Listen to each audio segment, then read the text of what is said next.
ఈశాన్య బంగాళాఖాతంలో ఉన్న ఉపరితల ఆవర్తన ప్రభావంతో నిన్న పశ్చిమ బెంగాల్, బంగ్లాదేశ్కు ఆనుకుని ఉన్న ఉత్తర బంగాళాఖాతంలో అల్పపీడనం ఏర్పడినట్టు వాతావరణ శాఖ వెల్లడించింది. అయితే దీని ప్రభావం రాష్ట్రంపై ఉండే అవకాశం లేదని తెలిపింది.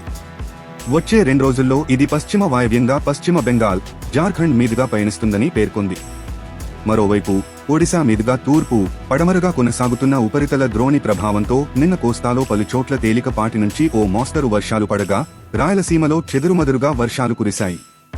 వచ్చే 24 గంటల్లో కోస్తాంధ్రలో పలుచోట్ల, రాయలసీమలో అక్కడక్కడ వర్షాలు కురుస్తాయని వాతావరణ శాఖ అధికారులు తెలిపారు. తాజా సమాచారం కోసం లైక్ చేయండి, సబ్స్క్రైబ్ చేయండి, నోటిఫికేషన్ల కోసం గంట సింబల్ ఆన్ చేసి పెట్టండి.